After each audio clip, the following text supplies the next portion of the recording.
There are a lot of countries with a rich history and a legacy of soccer success, but you don't get more legit than Uruguay. I mean, we are talking about real soccer history, an OG squad, crazy success, and a culture as deep as any. They are a special, special country, and they are looking to write another successful chapter in their World Cup history in North America.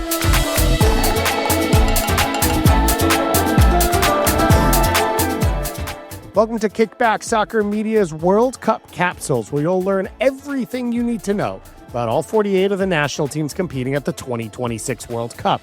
History of the game, the nation's current World Cup trajectory, unsung heroes, and cultural moments. I'm David Goss, and today we are talking about La Celeste, Uruguay.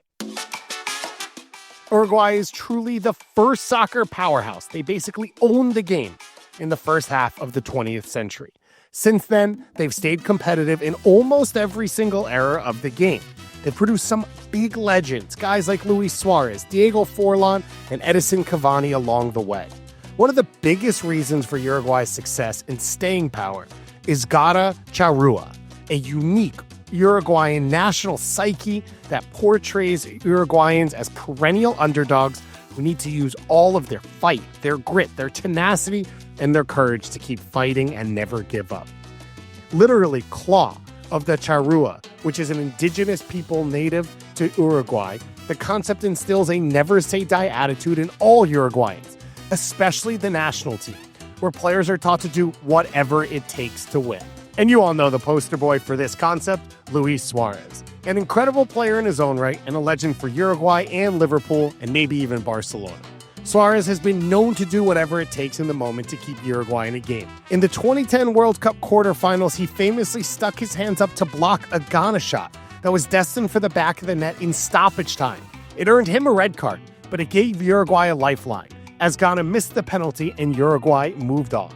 And in 2014, he had a little nibble of Giorgio Chiellini's shoulder, an offense that earned him a 9-match ban, still the longest ever World Cup suspension. Yes, these are unsportsmanlike acts, but when you twist the perspective a certain way, you can kind of see how he's channeling that give everything determination and mindset that is part of the DNA of the country. The game was brought to Uruguay via, you guessed it, the British. Expats and immigrants introduced the game in the 19th century. The first match in the country's history was in 1881 between Montevideo Rowing Club and Montevideo Cricket Club. And the first football club, Albion FC, was formed in 1891 and still exists today in Uruguay's second division. They're part of an international organization made up of the oldest clubs around the world. In 1901, an unofficial friendly between Uruguay and Argentina was played, making it the first international outside the UK. Uruguay's first official win came in 1903 when they defeated Argentina 3-2 in Buenos Aires. The Clásico del Río de la Plata with Argentina is the oldest international derby in the world outside of the United Kingdom. Uruguay's first major international success came in the Copa America. They won the first two Copas in 1916 and 17, and then again in 1920, 23, and 24. They won the gold medal at both the 1924 and 1928 Olympics. In 1924, they beat Switzerland in Paris, the first South American team to play in the Olympics, and FIFA's first recognized non-amateur world champion. In 1928, they beat Argentina in Amsterdam. They won huge admiration across Europe for the South American game. The reports are that 500,000 tickets were requested across the continent to make it to the 1928 final and see Uruguay in person. The star of those Olympic Games was José Leandro Andrade, the son of a former slave and the first black footballer in the Olympic Games. Andrade not only led Uruguay to international football prestige, but fought many racial prejudices with his skill on the pitch. The 1924 and 1928 Olympics are considered FIFA international titles because at the time, there was no World Cup. Those two Olympic tournaments were the only editions officially recognized by FIFA as world champions, and that is why Uruguay is allowed to display 4 stars on its football crest, despite having only won the World Cup twice. La Celeste continued its dominance into the 1930s when it hosted and won the first ever World Cup. They requested to host and were granted the 1930 World Cup for a lot of reasons. One, the damage in Europe during World War I, the fact that they were the reigning two-time Olympic champions, and in commemoration of the 100-year anniversary of the Uruguayan Constitution. The Uruguayan government offered to cover all travel costs for European nations to come to South America, but very few took them up on that offer. The Estadio Centenario was custom built for the World Cup. A capacity of 60,000 was going to be a celebration as one of the biggest stadiums in the world. It's been declared by FIFA as the first historical monument of world football, and to this day is the only building to achieve this recognition worldwide. It was unfinished at the start of the tournament, but hosted the first Uruguay game, which was a 1-0 win over Peru. The tournament kicked off with two games simultaneous as France faced Mexico and the U.S. faced Belgium. Lucien Laurent scored in the 19th minute for France, the first goal in World Cup history. And eventually, the tournament finished with Uruguay beating Argentina 4-2 after coming from behind down 2-1 at halftime in front of what is reported 70,000 fans. Uruguay proceeded to opt out of the 1934 and 38 World Cups with the travel it would have required to Europe. Uruguay then went on to win its second World Cup trophy in 1950 in Brazil in one of the biggest upsets of all time, known as the Maracanazo. Unlike other editions, this tournament was decided by a final group stage where 4 teams competed in a round robin. Spain and Sweden couldn't finish top of the group, so the final match between Uruguay and Brazil was the de facto final. The host Brazil only needed a tie, though, while Uruguay needed a win in order to lift the trophy, and so to say the expectations were one-sided going into the match is an understatement.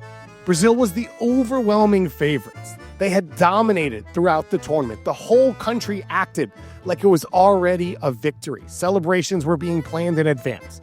Newspapers proclaimed Brazilian victory the day before the game. A victory song was written to be played after the game, and speeches were given celebrating the expected victory. The Maracanazo was the highest official attended match ever, with 173,000 people, although some reports put that number as high as 200,000, and they were all cheering for Brazil. But, of course, you gotta play the game.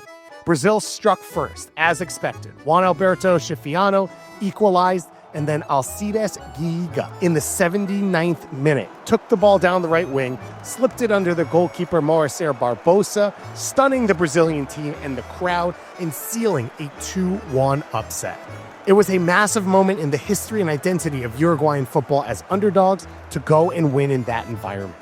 The second half of the 20th century wasn't as exciting for Uruguay, but in 1980, the World Champions Gold Cup was held, also known as the Mundialito. It was hosted in Montevideo between the 4 all-time World Cup winners at the time, and Uruguay won. FIFA officially recognizes Uruguay as the champions of world champions after that. They went on to win back-to-back Copa Americas after in 1983 and 87 and made it to the final in 89. That's what we're talking about when we talk about a down period for this Uruguay national team. The 90s and early 2000s were a mix of success and disappointment. Uruguay's loss to Australia, though, in the 2006 World Cup qualifying intercontinental playoffs was a wake-up call. In the aftermath of that, La Celeste hired Oscar Tabarez, who started a new golden run. He managed the teams from 2006 to 2021 and led the team to the 2010 World Cup semifinal, their best finish in 40 years, and the 2011 Copa America championship, plus a couple other deep World Cup runs. In 2023, La Celeste hired legendary Argentine manager Marcelo Bielsa. He is the second non-Uruguayan in history to coach the national team. He seems like a perfect fit. He finished 4th in CONMEBOL qualifying, earning the direct spot to the World Cup. They booked their ticket with a game to spare with a 3-0 win over Peru. They downed Argentina and Brazil thanks to Bielsa ball, high-pressing style, full commitment. The current face of La Celeste is an example of that, Federico Valverde. Midfield star for Real Madrid, known for his energy, his ability to cover every blade of grass, his versatility, his work rate, but yet his technique and his power is still elite at all times. Along with Valverde, there are a number of big names, like Atletico Madrid center back and national team captain José María Giménez, Tottenham's Rodrigo Bentancur, and former Liverpool striker Darwin Núñez, who will all need to perform in North America. Barcelona defender Ronald Araujo is currently on a personal leave, so they are hoping he will be back playing with his club and available for the national team. And there's always Luis Suarez, who is likely to make the team, and Bielsa will probably use him in a reserve role, be a veteran leader, but he's always hanging around. We say this a lot, good mix of youth and talent, as well as veteran experience, but this team really has it. Now, some of the warm-up games have not gone well. A historic loss to the United States men's national team, a 0-0 draw in Mexico. But this is a team you know that is always going to be ready for the big moment. A big reason there's confidence in this team is 24-year-old up-and-coming defensive midfielder Manuel Ugarte. He was an unused sub at the 2022 World Cup, but since then he has leveled up, becoming a solid, dependable defensive midfielder for both club and country. He earned a transfer from PSG to Man U in 2024, and he's added some offensive firepower to his game. He scored his first senior national team goal back in November of 2024 in the 11th minute of stoppage time to earn a 1-0 victory in World Cup qualifier over Colombia, the latest scored winning goal in a CONMEBOL World Cup qualifier. Uruguayan football is littered with heroes, names that are larger than life, histories that the country sees as their own history, and a few of them we have to talk about. It starts with Diego Forlán. He was born to a family of footballers. His father was a prolific goal scorer with Peñarol and São Paulo, and he played for Uruguay at the 1966 and 70 Olympics, and his grandfather had 191 appearances for Argentinian side Independiente. Forlán carried on the family business, becoming a Uruguayan legend in his own right. He had a great club career with some of Europe's biggest names, including Man U, Atletico Madrid, and Villarreal. He finished as the top goal scorer in all of Europe in 2 separate seasons, and for Uruguay, he won the Golden Ball and the Golden Boot at the 2010 World Cup, where he led La Celeste to the semifinals and perfected the knuckle and spin on the unique ball that year. And we can't forget to mention Edison Cavani, 3rd all-time in appearances and 2nd all-time in goals for Uruguay. But we like to highlight some of the unsung or forgotten heroes on this show. And one of them we mentioned, José Leandro Andrade. His story is incredible. He was the star of the 1924 and 1928 Olympics and eventually played in the 1930 World Cup, where he won the bronze ball. We mentioned it before, but he is the son of a former slave and the first black footballer in the Olympic Games. Racial discrimination in South America was rampant. However, slightly less so in Uruguay, which aided Andrade's journey to becoming a national team star. He became then an international star at the 1924 Olympics, and after the games were over and he'd won his gold medal, he stayed and enjoyed the lavish life around Paris and was a celebrity like we had not seen in sports at the time all around Europe. It's a fair statement to say that La Celeste have shaped a significant part of the Uruguayan national identity, but that streak goes both ways. The country's people and their deep love and commitment to the game have played a major role in the country's soccer dominance. A nation of only 3.4 million people has 2 World Cups, 2 gold medals, 15 Copa America titles, and consistently competes at every level, year in and year out.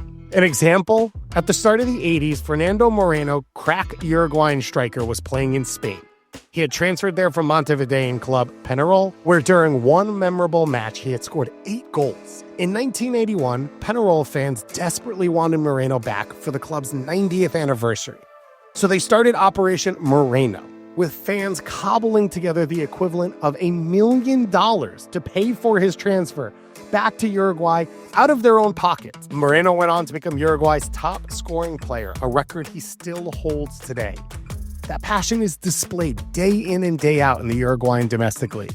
Peñarol and Nacional are 2 of the global icon clubs. They've won the league a combined 102 times, while all other clubs have combined for 19. and their Clásico is the longest-running rivalry outside of Great Britain. Peñarol was started early on as a British railway club, represented more of the English immigrants, while Nacional was more of the criolla and the locals. They've each won intercontinental championships. Peñarol has 5 Copa Libertadores, Nacional has 3, a Recopa Sudamericano and a Copa Interamericano.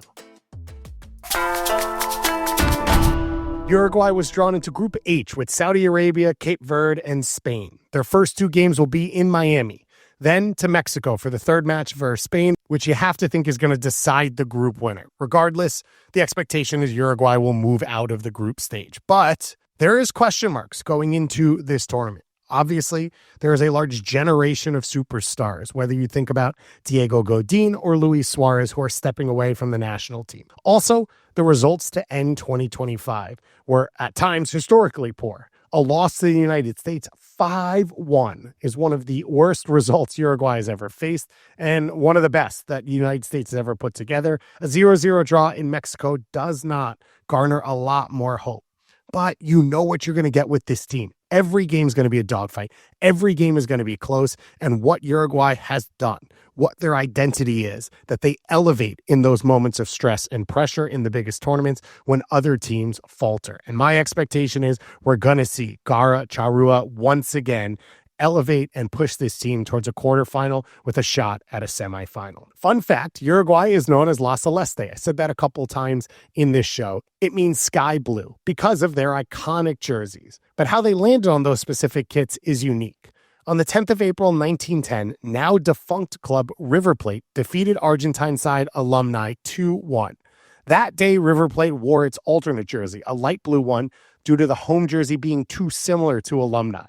Ricardo Labas proposed that Uruguay should wear a light blue jersey as tribute to the victory of River Plate over Alumni. This was approved by the president of the Uruguayan Association at the time, Hector Gomez, and the light blue Celeste jersey debuted in a Copa Lipton match against Argentina in 1910 and has stuck ever since. Well, that's all for us here on Uruguay. Thank you for listening. If you want to learn more about every single country at the World Cup, we are doing one of these podcasts for every single nation. So go check it out, and you can follow us on social media at First Touch on Blue Sky and Instagram, Kickback Media as well, anywhere you find your podcast, and make sure to share with a friend.